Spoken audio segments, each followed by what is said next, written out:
Bismillahirrahmanirrahim. Selamat datang pada video tutorial Inventor latihan pembuatan frame bagian yang kelima.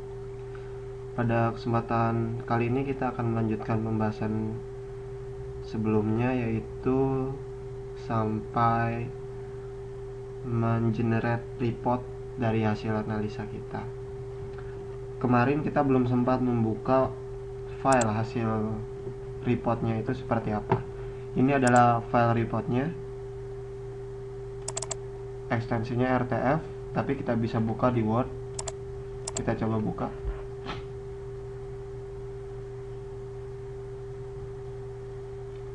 Filenya cukup besar, 59 MB. Jikalau teman-teman ingin membuatnya lebih kecil lagi size-nya, kita bisa ekspor ke PDF. Di sini ada data-datanya seperti yang kita lihat. Kita bisa file, save as, kita ubah formatnya menjadi PDF, save.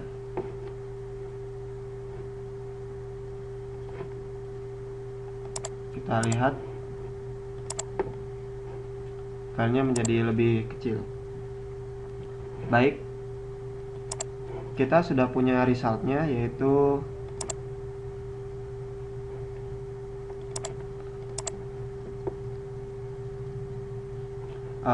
displacement maksimalnya hampir 40 cm, 40 cm lebih malah.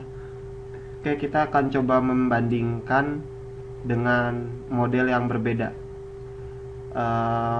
Frame yang di sini, yang vertikal akan kita buat menjadi horizontal, namun dengan jumlah panjang yang sama. Oke, bagaimana maksudnya? Mari kita masuk ke skeletonnya. Di sketch 1 kita bisa lihat di sini frame-frame yang vertikalnya.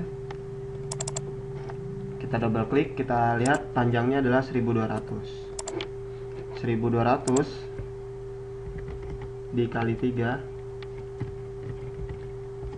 sama dengan 3600. Di sini ada panjang 500. Maksud saya 5000. Kita bagi 5000.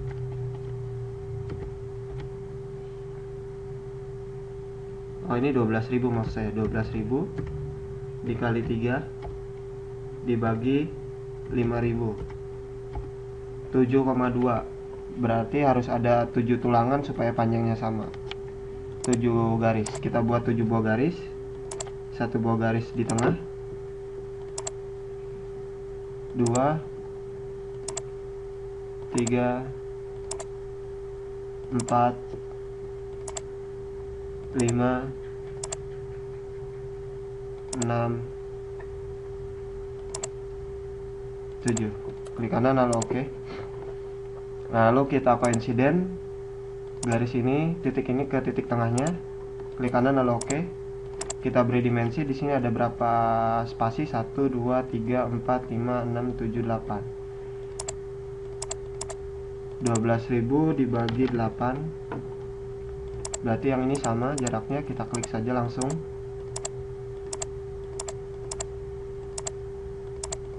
Otomatis yang ini panjangnya 1500. Cara yang sama,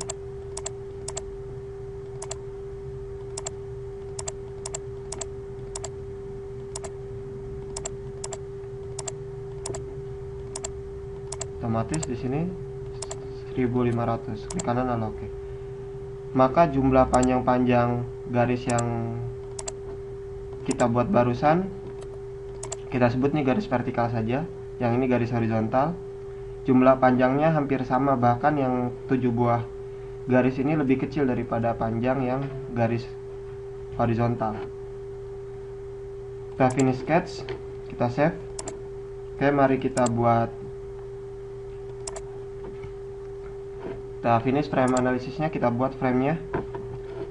Skeletonnya kita klik kanan, visibility. Oke, frame ini tetap ada, tidak masalah, nanti bisa kita suppress. Pada design kita insert frame, kita ganti square-nya ke 300 kali 300 kali 10. Tetap Stillman, pilihannya tengah. Kita pilih 7 buah frame, lalu oke. Bila frame yang ini terasa mengganggu, kita visibility terlebih dahulu. Pastikan ini pilihannya pada plat priority. Kita tahan tombol kontrol pada keyboard, lepas, klik kanan, lalu visibility. Baik, sekarang skeleton bridge-nya di visibility. Kita lihat di sini warnanya berbeda yang sudah dihilangkan. Kita trim extend, kita pilih semua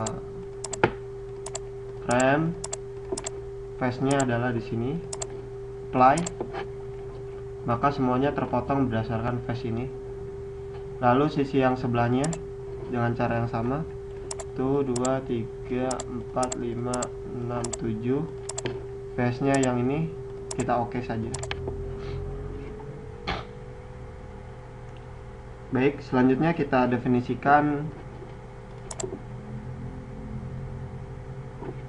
bebannya. Karena panjangnya sama, bebannya kita buat sama saja. Kemarin bebannya kita lihat di constraint, di load maksud saya, continuous loadnya 100. Di sini dia minta update ya, karena jumlah beamnya bertambah. Karena simulation 1 tidak menggunakan beam yang kita buat barusan, yang ini kita suppress. Kita update terlebih dahulu. Baik, yang ini kita visibility dulu ya. Visibility, design, save dulu, frame analysis.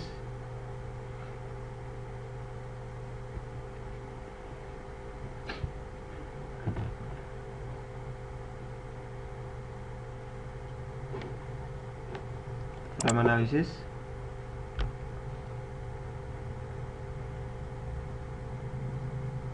Baik, selanjutnya kita update. Oke, kita lihat kita tidak membutuhkan beam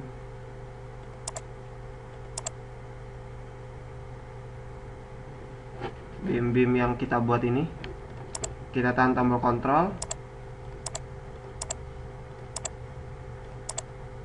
kita pilih beamnya, ada 7 buah di sini beamnya. Kita klik kanan lalu suppress. Kalau kita simulate, apakah hasilnya sama? Mestinya sama.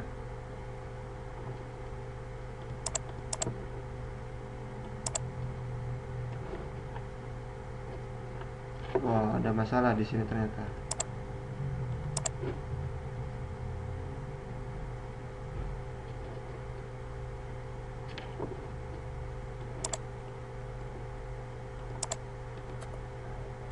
Baik.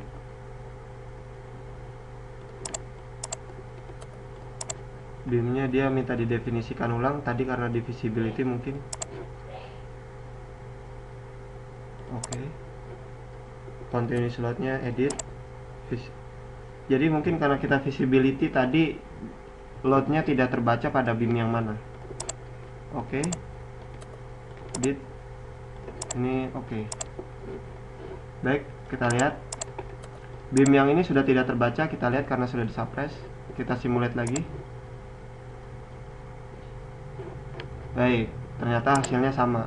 Walaupun beamnya ada terlihat di sini, tapi dia tidak terbaca karena sudah kita suppress. Dan tadi ada masalah karena kemungkinan continuous loadnya tidak menemukan frame-nya.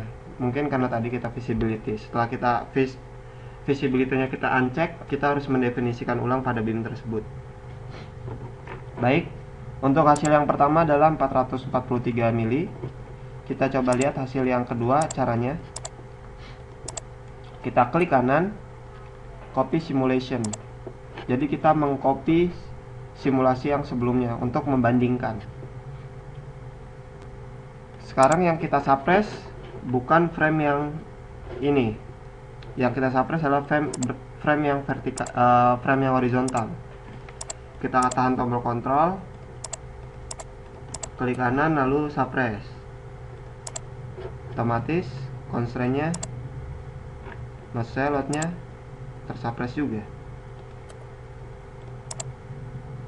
Kalau kita unsuppress, loadnya error karena dia tidak menemukan beamnya.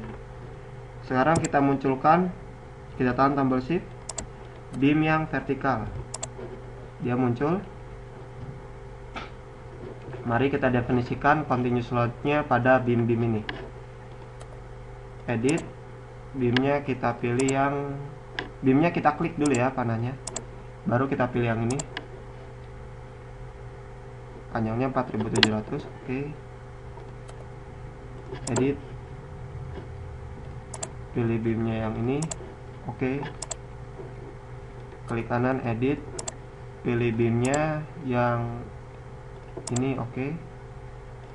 Lalu kita buat lagi continuous beam, kita putar supaya lebih terlihat. Klik kanan, oke.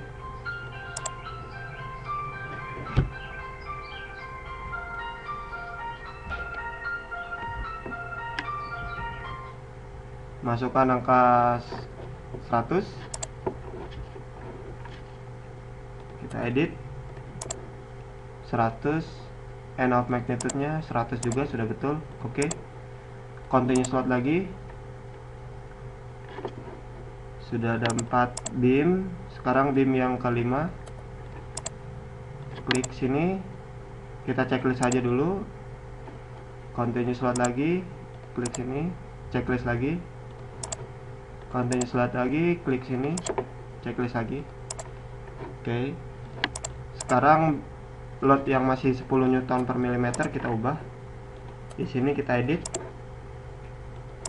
Kita ganti 100. Kalau end of magnitude-nya sama, tidak perlu di checklist, tapi kalau beda kita checklist, kita ganti. Jadi bisa beda ya. Oke. Kita edit 100. Oke. Di kanan edit 100.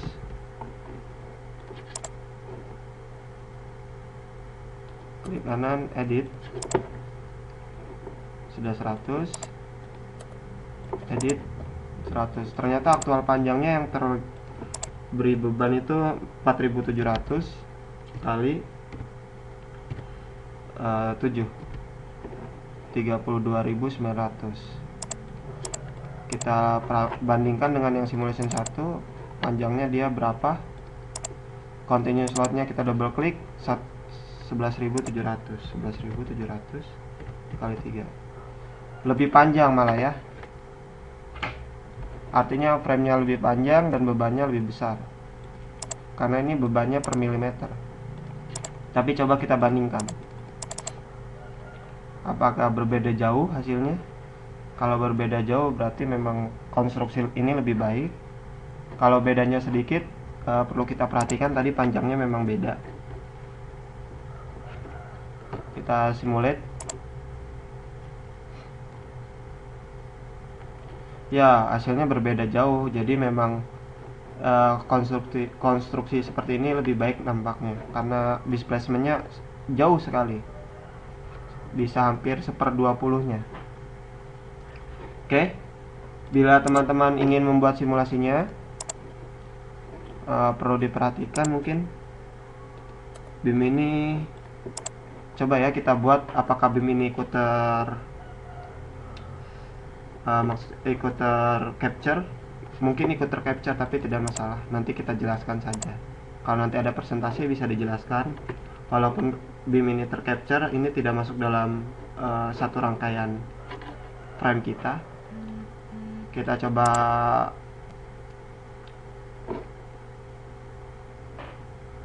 untuk merendernya, kita save, kita buat full compress. Oke. Kalau nanti hasilnya ingin lebih kecil size-nya, seperti cara sebelumnya, dikompres di Camtasia. Lalu frame analysis setting, maksud saya report,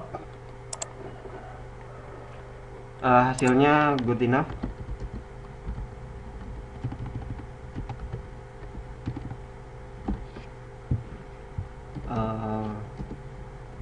Displacement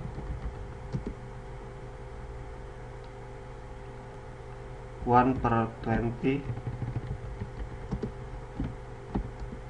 from previous simulation. Oke, sama kita beri nama yang berbeda saja.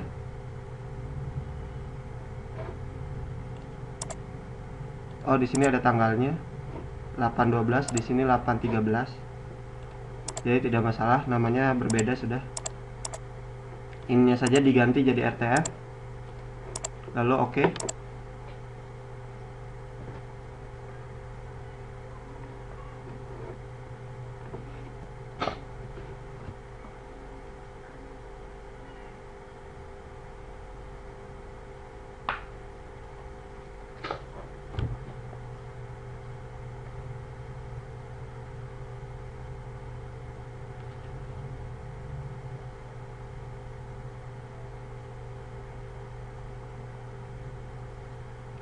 Memang kalau reportnya komplit, dia sangat banyak yang dirender, makanya sebaiknya kita pilih reaksi-reaksi apa saja yang ingin kita tampilkan. Tidak perlu semua reaksi kita munculkan.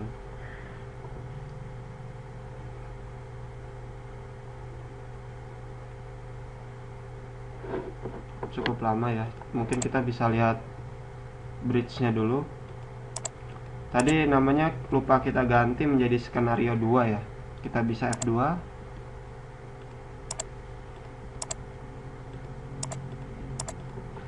Bridge 1 skenario 2. Kita coba play. Ya, tetap tercapture frame-nya.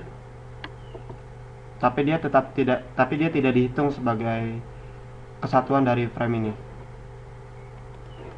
Oke, hasilnya sudah muncul tanggal 13. Malah lebih banyak ya. Size-nya lebih besar. Ini hasilnya. Kita lihat. Material ini density-nya sekian, yield stress-nya sekian, ultimate tensile stress-nya sekian, dan lain-lain. Oke, teman-teman,